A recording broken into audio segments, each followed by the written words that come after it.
Hello, welcome to the Comic Book Commentary. I'm Bo Leidig, and this week we're going to be diving back into our monthly look at Spawn with Spawn number 20. So let's zoom in and take a closer look. First published in November of 1994, this, of course, was one of the two issues of Spawn that Todd accidentally skipped over and then had to go back and print at a later date. It was a whole thing. People were really upset about it. I kind of talked about it a little bit in the last episode, so I won't get too deep into it here.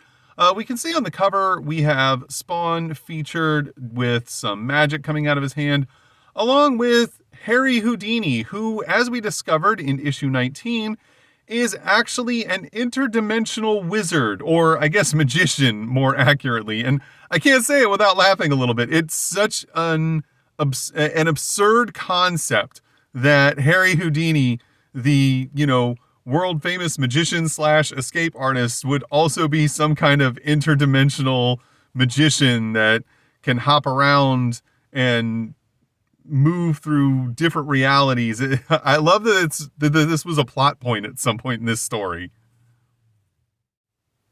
Story: Tom Orzechowski, Andrew Grossberg. Pencils: Greg Capullo.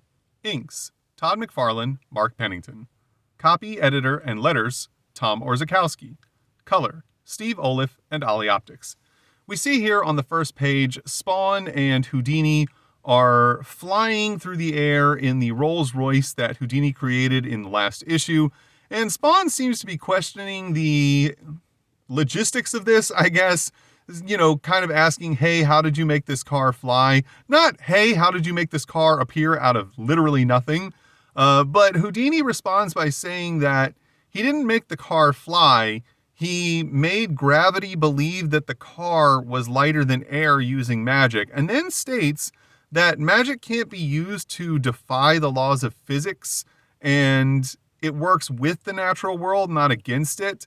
I kind of wonder if this only applies to his magic, as it's originating, I guess, from the earthly plane, whereas Spawn's magic originates from an otherworldly plane. I'm not certain how any of that works.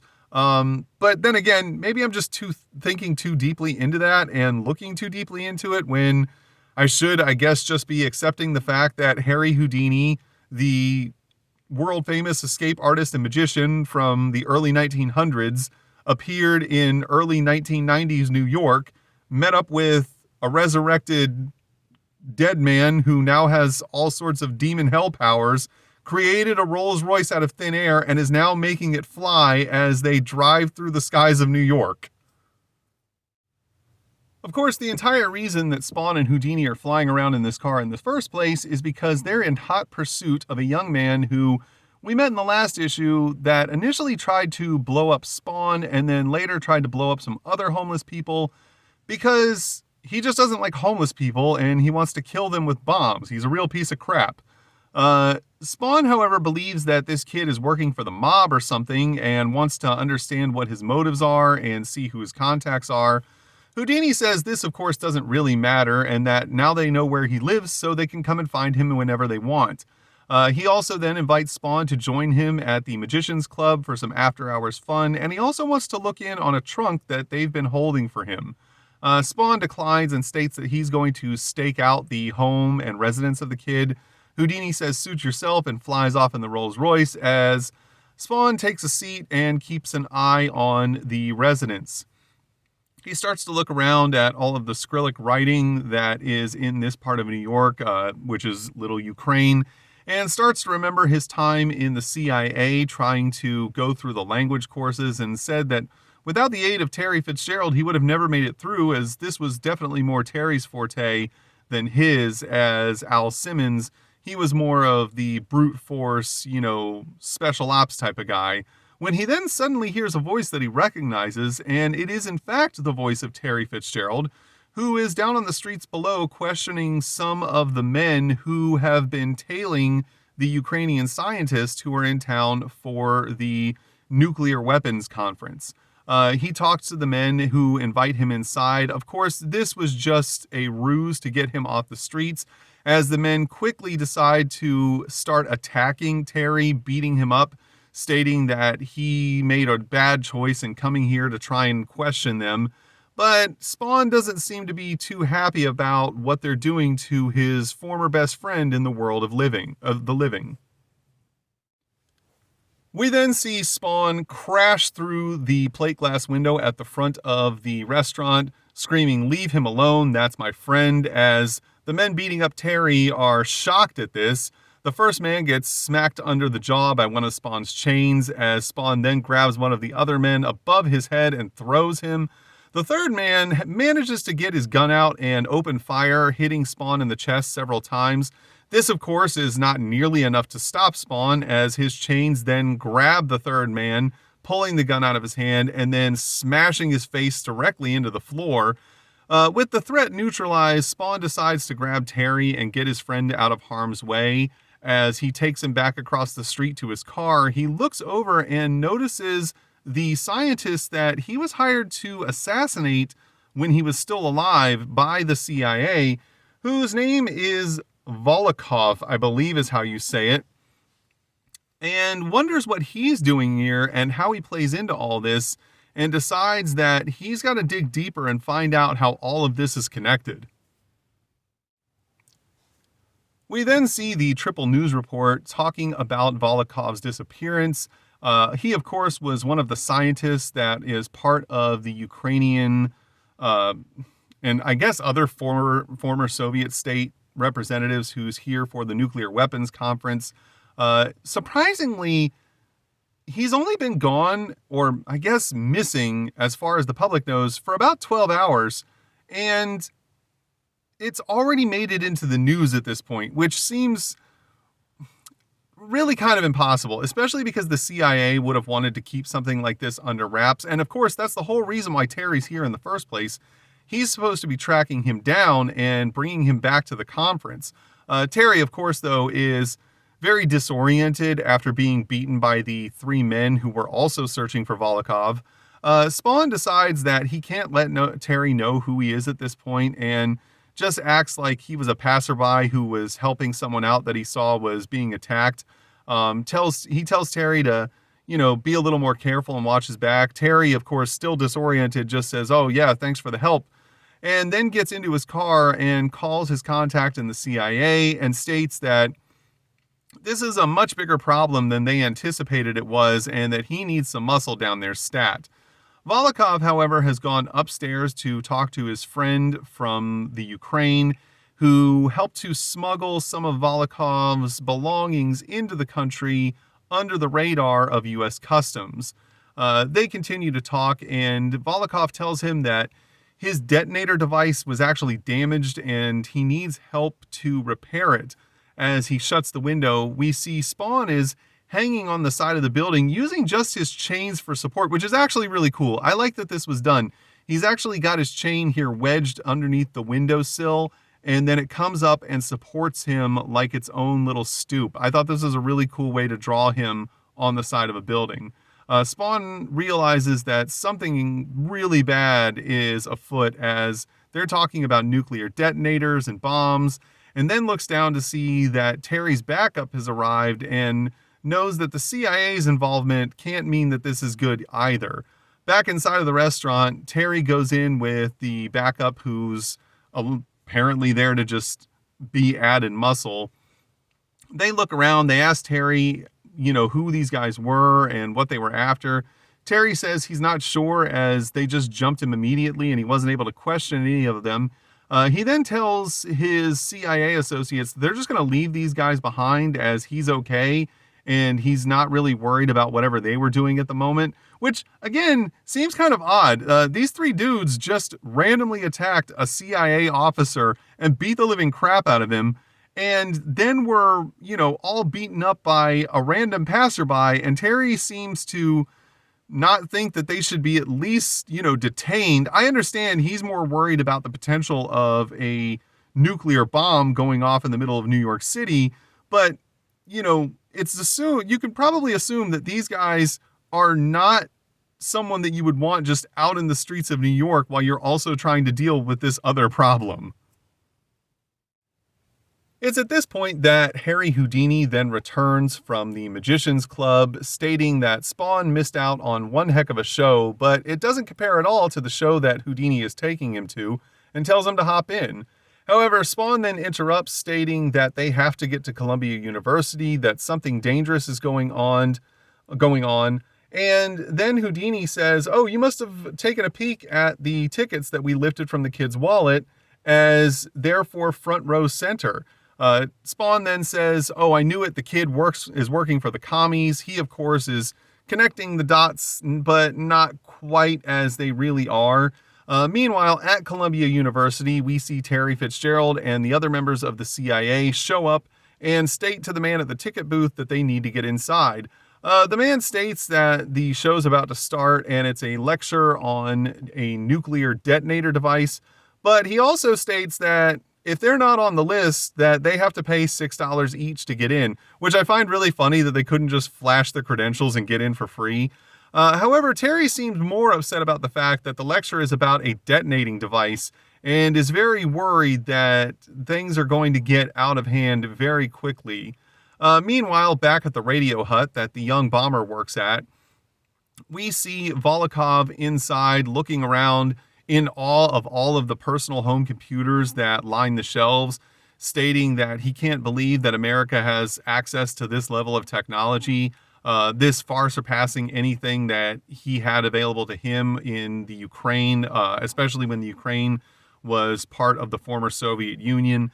This story, of course, taking place right after the collapse of the Soviet Union, and all of the former Soviet states are trying to catch up to the rest of the world in terms of their level of technology and goods.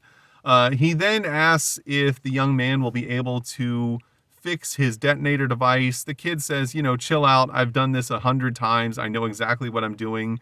And Volokov states that, he just wants to make sure that they get there on time and that he can't be late for his lecture.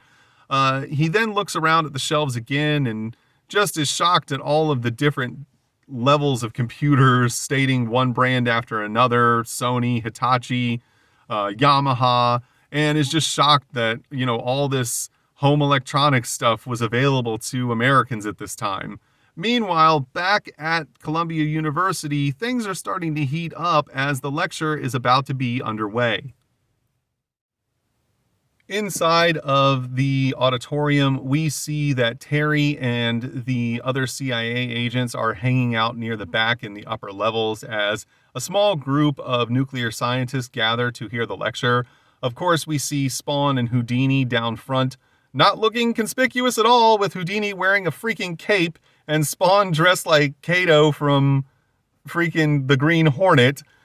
We then see that Volokov has made it back to the university in time for the lecture, accompanied by the three men that Spawn beat the crap out of back at the restaurant.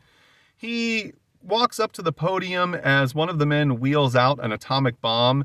They hand Volokov his case that we saw delivered into the airport. He opens it and pulls out a small shielded container full of enough plutonium to create a 1.5 kiloton explosion. He then places the plutonium inside of the bomb and exclaims to the crowd that what they're seeing is in fact happening. This is a nuclear bomb and it is now primed and ready. And that he demands that the U.S. give $1.5 billion in aid to the Ukraine to help them rebuild. And if they don't, he will instead detonate the bomb and destroy basically all of downtown New York City. This, however, is something that Terry doesn't seem to be too happy about, as he and the rest of the CIA agents draw their guns, as did the men on the stage who accompanied Volokov. Houdini also draws his gun, as Spawn is now just really upset. He states they've got guns. Houdini says, yes, but I have a bigger one. The whole thing is coming to a head, and it seems like it's about to boil over in a way that's not going to work out too well for anyone who's involved. We're then teleported back to the Overlap, which is the world between worlds that Houdini has come from. And we also saw in the last issue with all these weird creatures, and they're the ones who want to conduct this experiment of detonating a nuclear device in the exact same space as a hell creature to see if said nuclear device can damage and or kill said hell creature. They are meeting in front of the leader of the overlap, known as the Prime. This creature is apparently the oldest of all the creatures in the overlap and is actually interconnected into the overlap itself. We also find out at this point that all of the creatures inside of the overlap apparently gain nourishment from knowledge, which is why they're wanting to carry out all of these experiments in the first place. The two creatures that we saw in the beginning of the last issue are explaining their experiment to the Prime and telling him that they'll also be able to hopefully kill Houdini in the detonation as well. The Prime states that this is good. The knowledge that they gain from this will nourish the overlap for quite some time, but also states that he actually doesn't really care about their beef with Houdini. He doesn't seem to have a problem with them at all, or with him at all. Then the creature that we met in the last issue states that this is good and that the experiment will be carried out as planned. Back at Columbia University, we see that Volokov is holding the detonator in his hand, waiting for his demands to be met, when Houdini decides to start the ball rolling and fires a shot into the air. This, of course, just throws everything into motion, where we see one of the men with Volokov pull his pistol out and start blasting.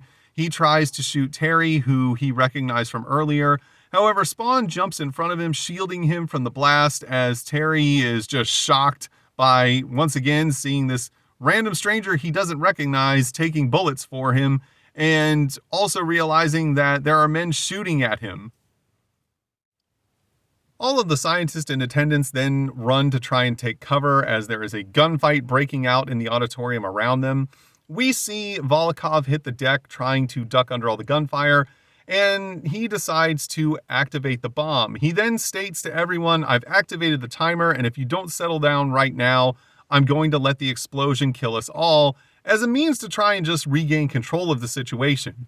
This, of course, works, as everyone is terrified now that the bomb has been activated, and he states that, good, we can get back to business now, as he tries to deactivate the timer.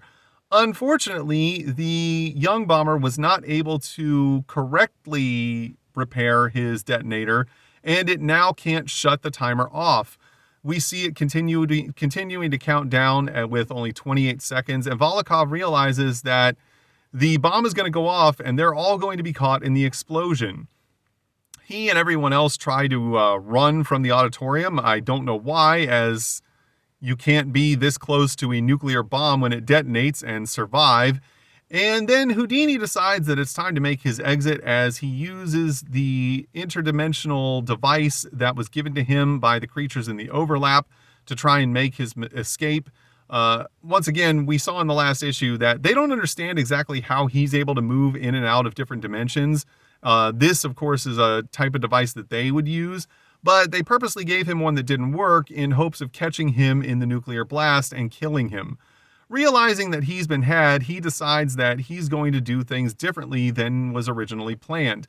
And it's at this point we remember that despite being portrayed as kind of one of the heroic characters in this story, Houdini's job was to make sure that the bomb went off and also caught Spawn in the explosion, and also everyone else in the auditorium and everyone else in the city, killing millions.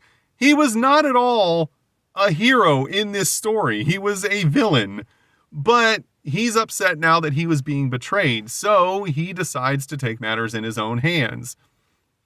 We see then in the overlap, the two creatures from earlier are monitoring the entire situation, watching the counter count down to 0, and one of them congratulates the other one, whose name is %, logical conjunction sign 9.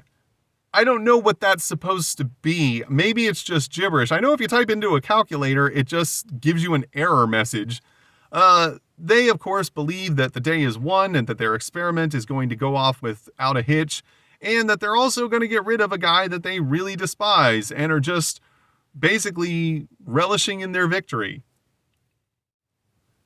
As the bomb detonates, Harry Houdini manages to create a field around the explosion and the stage and pull everything into a separate reality, along with some of the Ukrainian, I guess, former KGB agents that we saw beat up Terry Fitzgerald and who have also been tailing Volokov the entire time.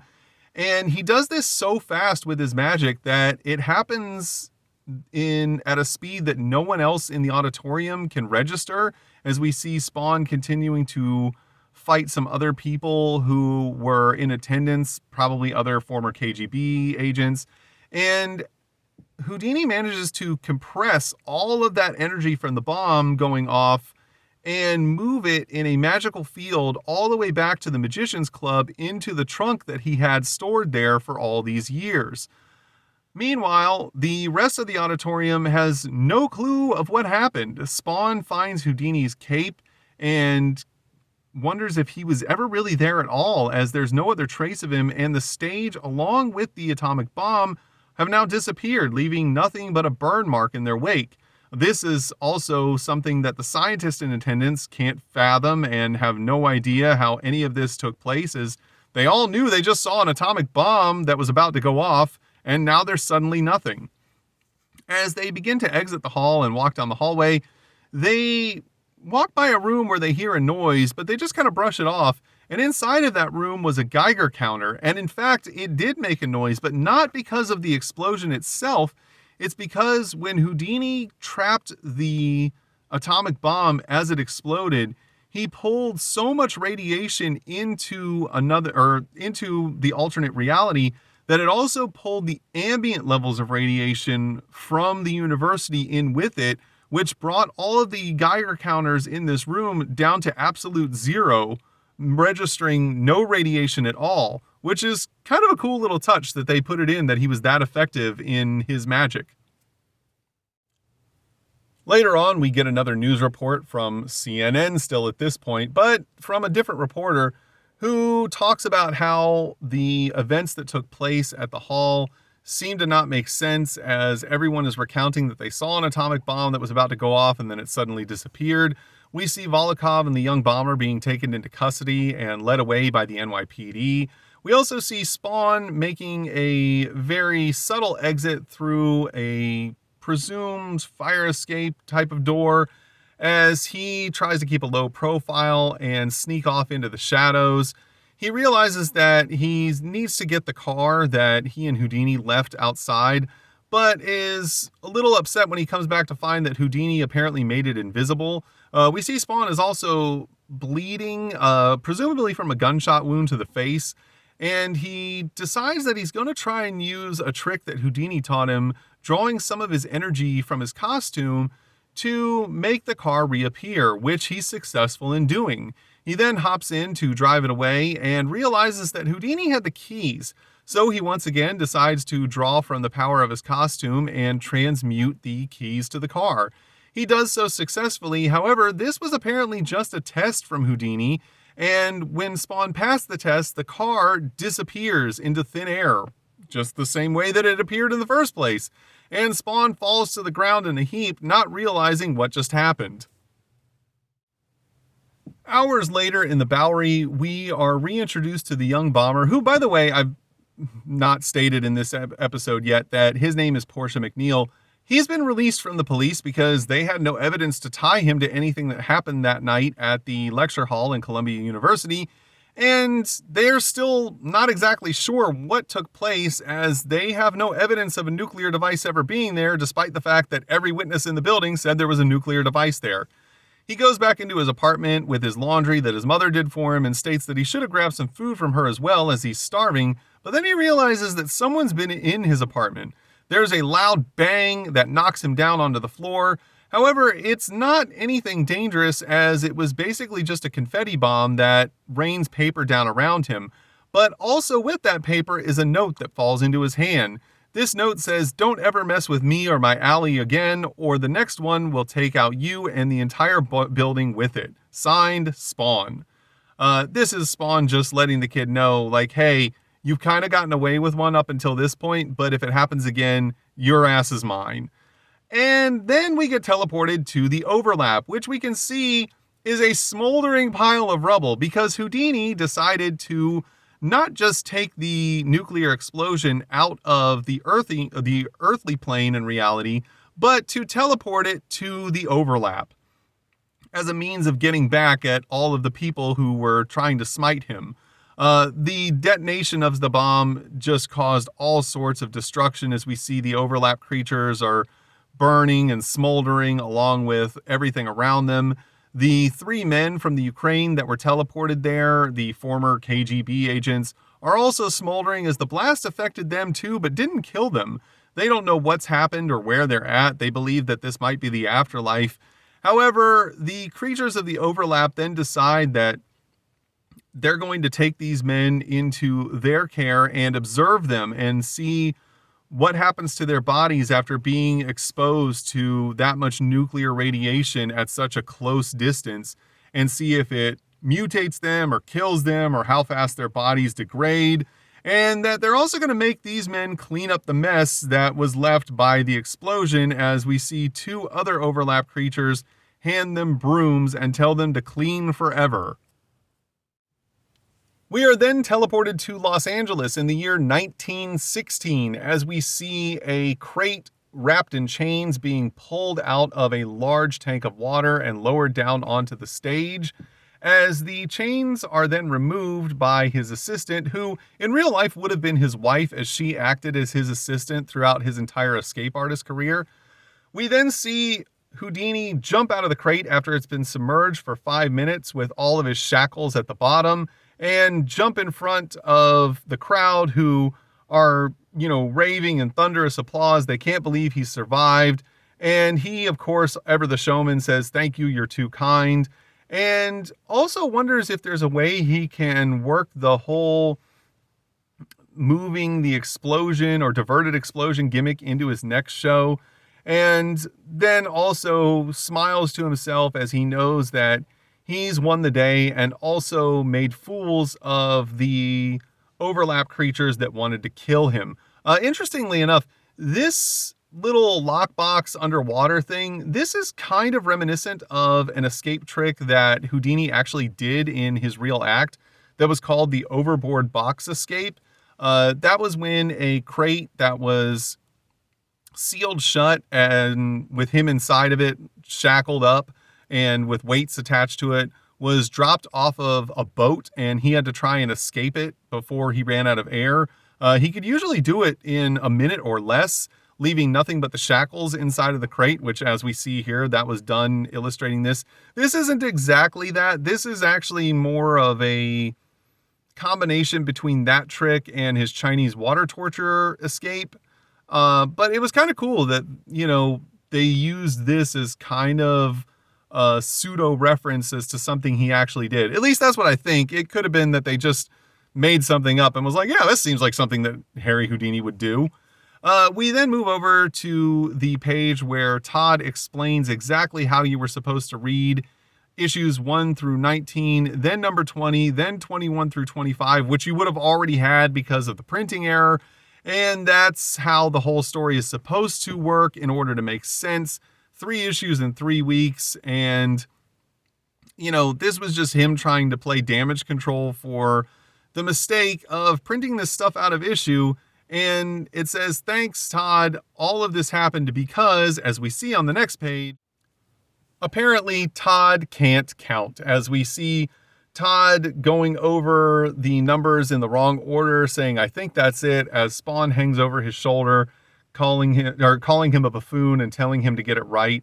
I will say, despite the fact that this was a big mistake on Todd's part, at least he was willing to take all of the blame for this mistake. I don't know if it was actually his fault that these issues got printed out of order.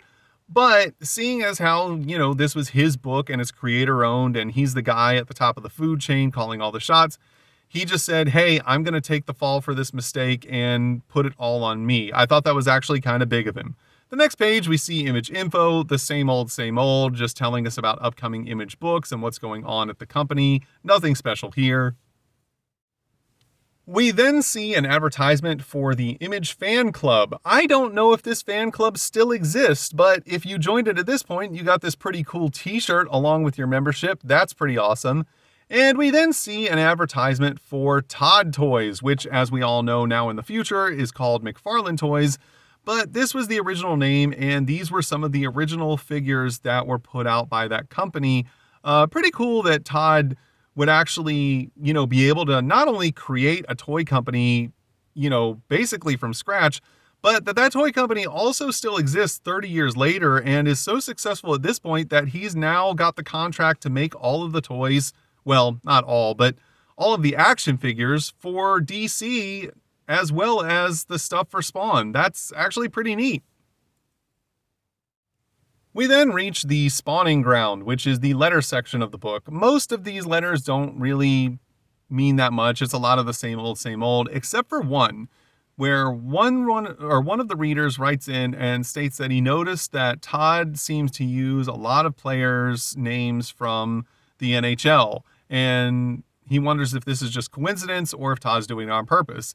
Todd then responds stating that he's doing this on purpose and is using these men's names, which he lists in his response because he's a huge hockey fan. However, one of the names he lists on this response is Twist, as in Tony Twistelli, the mafia boss that we've seen in multiple issues at this point. Unfortunately for Todd, the hockey player who this name comes from found out about this and decided to file a lawsuit against Todd for using his name without his permission. And because they had actual evidence, written evidence of Todd admitting to this in this letter section and stating like, yeah, I'm definitely using that guy's name, they won the lawsuit and Todd had to pay a settlement. I mean, whether or not you agree with the grounds that the lawsuit was filed on and whether or not Todd should have to pay for that, it does kind of show that, you have to be careful when you're making properties like this and, basically cross all your T's and dot all your I's because, a lawsuit could come in from anywhere and, depending on what court the lawsuit gets filed in, you might end up having to pay some money out to somebody, even though you weren't using their likeness, you were just, using their name as kind of paying homage to them because you like them as a person. If they don't see it that way, they can decide to take you to court, and it sucks, but that's the world we live in. We then see two pinups. This one is illustrated by someone whose name I can't fully read because it's written in an odd stylized font that I'm not sure what some of the letters are. And this one is by someone named Kelly Krantz. They're both pretty good. This one, kind of weird as we see Spawn outside of a room that seems to have Terry, Wanda, and Cheyenne trapped in it, but it's seemingly inside of hell and Spawn's trying to break them out. And this one we see Spawn in an alleyway as he's clearly being attacked by the Violator, whose shadow we can see on the wall behind him, but who, it's funny, like they kind of messed up here a little bit as the Violator's shadow should also be encapsulating Spawn as well, but it's not, which is kind of impossible, but whatever, it's still a pretty cool illustration regardless. We then see an advertisement for Wizard issue number 40, which featured a cover of the Violator drawn by one Greg Capullo, and an advertisement on the Collectors Expo 94, which had all kinds of stuff going on. It was December 10th, 9th, 10th, and 11th. Then there was ImageCon. There was all kinds of people there. Todd McFarlane, Greg Capullo, Bart Sears. Tony Gwynn, the baseball player, was also there, surprisingly. I'm sure. Why not? I mean, he doesn't really seem to fit in with everyone else who's there, but, if Tony Gwynn's going to show up, Tony Gwynn's going to show up, apparently. And that was Spawn issue number 20. Overall, I'm not a huge fan of this issue.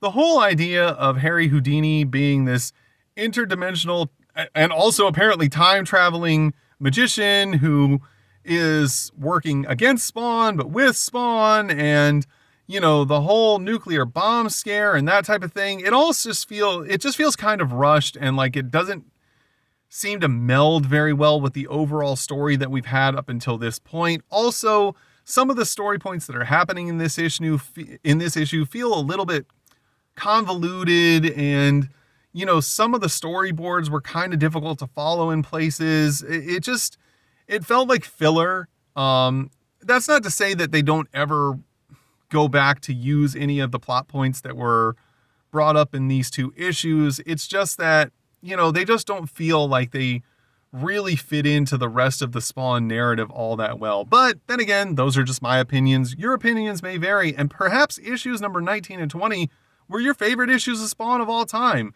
But if that's the case, it's fine, because everybody's entitled to their own opinions. If you enjoyed today's video, please feel free to like, comment, and subscribe. And thanks for stopping by.